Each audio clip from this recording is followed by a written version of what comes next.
That's amazing. I admire people who can draw. I couldn't draw my way in a wet paper bag, so that's beautifully done. Beautifully done. Yes. What's that? Loosh. Go ahead.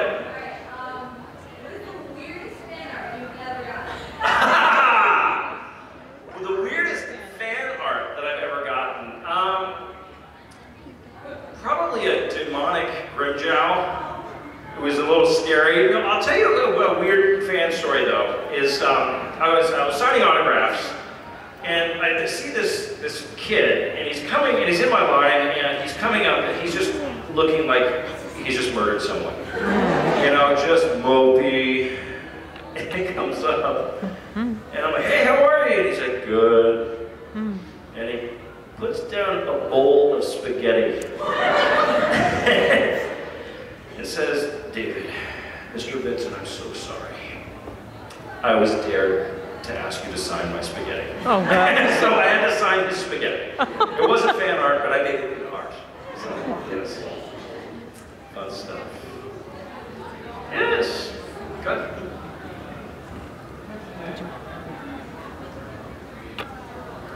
I got it. Little up.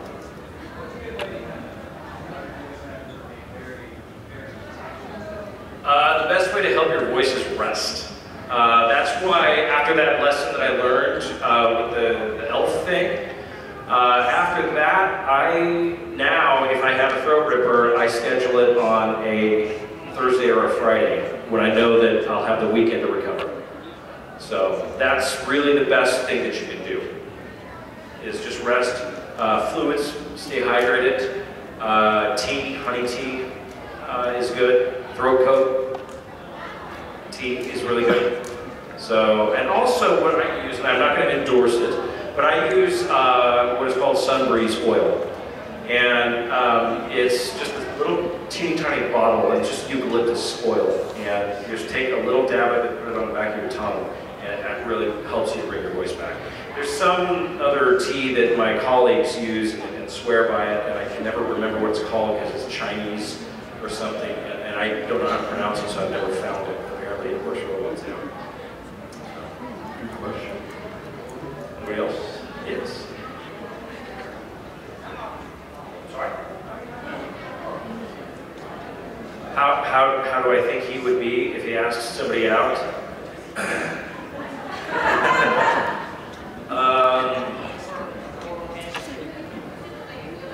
Oh gosh, he would use what's a good cheesy pickup line?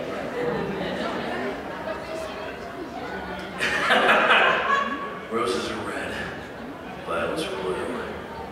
You know you want me.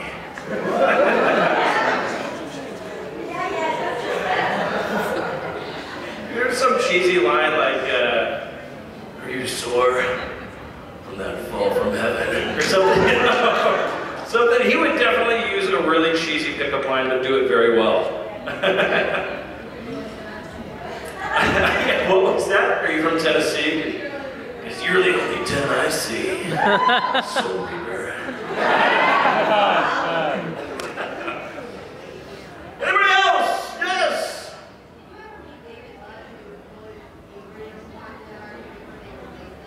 Yes, I did. He is a remarkably talented actor. I don't know who plays Kenpachi now.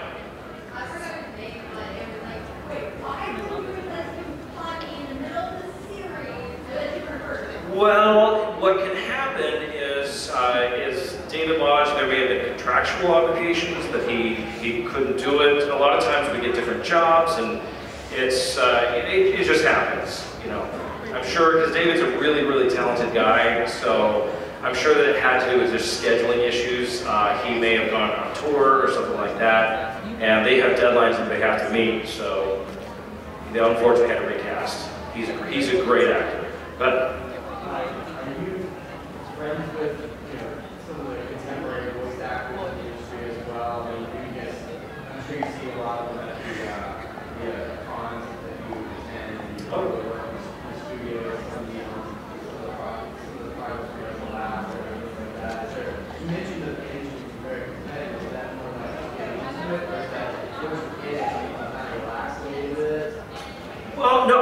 I'm definitely friends with a number of my colleagues. That's the great thing about voiceover is that it's a very embracing group of people. We're genuinely happy for each other when they book the job. You know, so when you say relax, you don't relax as in, oh, cool, I'm in like Flynn, I've made it, and now I'm a working voice actor, and you know, that's just the way it is. But you're still competing. You're still auditioning for the job, no matter what. Very rarely, it does happen where I've gotten a phone call, hey, can you come in and record this role? Yeah, I'll be there. That happens. And when it happens, it's great, but I still audition for 95% of what I do. But the great thing, again, about the voiceover niche, I should say, is that they're so nice. And everybody's really genuinely happy and supportive of one another. On camera, it's a little bit different. It's a little more cutthroat and more competitive when you're doing TV movies, which I do as well. So, but the voiceover, again, crew, they're just solid people. Great people. Yes? It depends, it varies, but sometimes I can get, 10 in a day, sometimes I get 0. But on average, you probably get like maybe 5 a day. Yeah. Sure. How long did you have to be in the industry before you feel like you were making a living as it's obviously not a salary position. Right. So at what point did you really feel like, okay, well, now I'm making all my bills this month, and then, hey, now I've got a little extra I can start saving. Oh, hey, now I can, use the car that I want, or something like that. What's the progression of that? That is a great question for anybody who's like thinking about getting into this industry. Just so you know, it took me years. And here's what I'm going to recommend that you do. Treat your acting career as your baby. You have to raise it, okay? So you have to support your career. And very slowly and very gradually, you're going to start getting a payment here. You book a gig here. You'll get something here. And over the course, for me, over the course of years, now I still performed all the time, but I did it pro bono. I was on stage. I did comedy shows. I did sketch comedy. I did all of that stuff for free with no pay.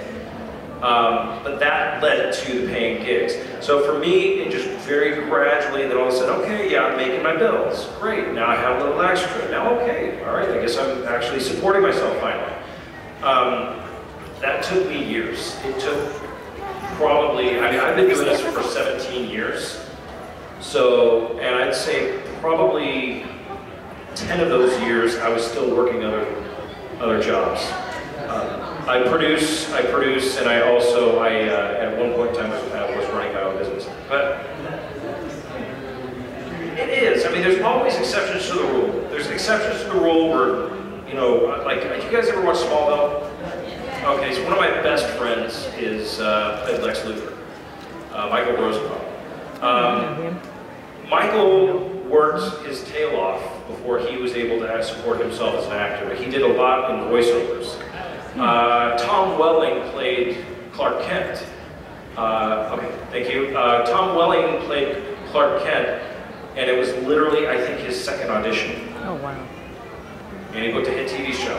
So there's always exceptions to the rule, but what I would recommend if you're embarking on a career in the entertainment industry is to treat it like a child, and that you have to support it long before it'll ever support you. Okay? You got it. You got it. That's just a good way of thinking about it. It's your baby. So that means you have to invest in it. You have to take those acting classes, okay, so you can network. Does anybody else have a question? Yes.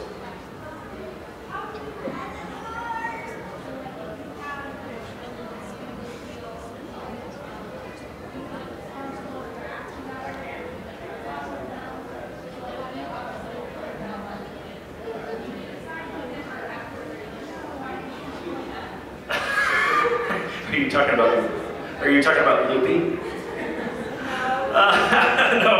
No, I don't have any remorse if my character's being a jerk. Actually, I take delight in the fact that I get to play a bad guy. You know, it's because I'm a good guy. So I mean, that's the fun of acting, is you get to become somebody else, and getting to play villains and creepy characters and that stuff to me is just it's fun. It's a lot of fun. I get a kick out of it. Go ahead. I don't remember it. Gilgamesh. I love Gilgamesh. Does anybody see Phase Zero? Awesome. Marvelous. He was great. I worked with Tony Oliver.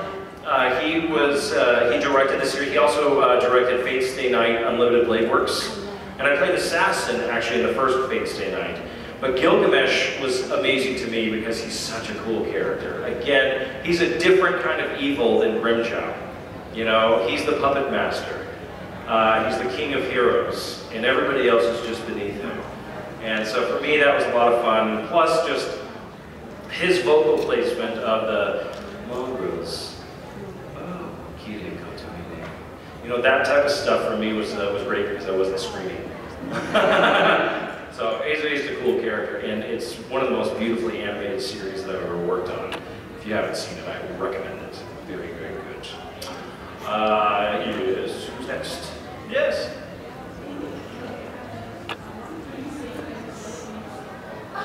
I cannot sing. I sing very, very poorly. I can sing in like children's shows and stuff like that, you know, but no, I don't sing.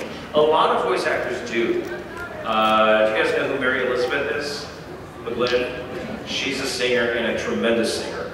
Lots of my colleagues are singers. Actually, if you're a singer, it's going to really help you in a voiceover career because you already know what you're doing with your voice. And a lot of bringing these characters to life is acting, but also knowing where to place your voice. So, unfortunately, I can't sing. Yeah.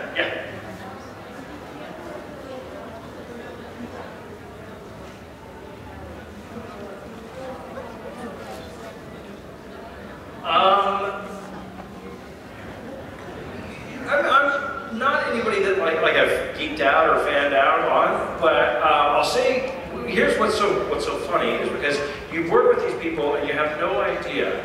So I'll give you an example. I was working with Lex Lang, who was directing El Noah Zero.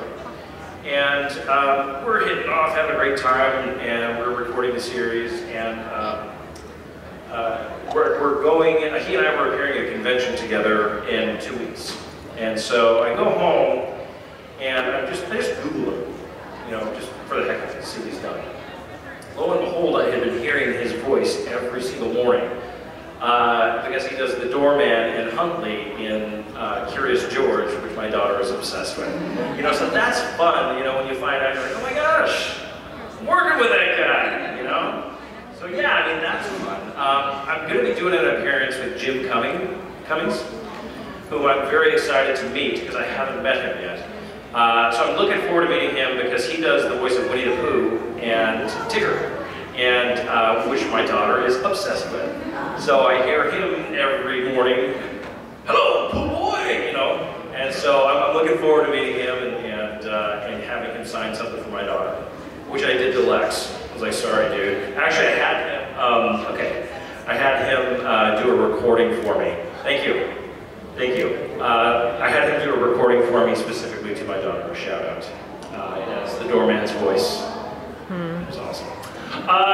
Okay, so I've got 5. I've been given the 5-minute warning. So let's do some lightning round questions. Yes. From react to who? Oh, Caesar from JoJo? I wouldn't say what he would really say, but he'd basically call him a punk. Yes. No. Anybody? Yes. My favorite sandwich, the one that's in here, because I'm starving and I haven't eaten yet. My favorite sandwich, a Reuben. That's good stuff. Yes. villain. I love playing villain. I love the heroes too, don't get me wrong. Heroes are awesome, but villains are really fun to play. Because they're evil. Yes? What's the what? You know, I've been playing, what she asked me was what's the most fun video game series that I've been a part of. I have to say, and I've been playing this character for 8 years now, but Jin Kisaragi from Blaze Blue is one of my favorites. So creepy. You know, whenever Rock did the blood itch, for those of you who don't know, he has this weird obsession with his brother. And so for me going in, I'll tell you a quick funny story about that. I had gone in and I had recorded, this was maybe 2-3 years ago, and we were recording yet another version. Hey, how are you? I have a goal, you know what we do. Okay. Samurai Joe and Dan, ladies and gentlemen. But I had gone in and I was recording Blaze Blue, and Mikey was McNamara was the producer on this. So he comes in and he brings a friend of his to help him out. And little did I know, his friend was actually a big fan. And so I went in and I busted out with my first, "Oh, it's so good to see you, brother." And so literally I see this guy and he's on his computer and he looks up and he goes, "That's him!" And I'm like, "Yeah, I know." So that was fun. But I love that game. You know, and I love that character, and there's an anime, if you haven't seen it, Ultra Memory, that just came out, that we worked on, a Funimation release, so that was good. Okay, I've got one more question. No, that's it? Okay, real quick. What's that? Favorite noble phantasm? Ice Cold.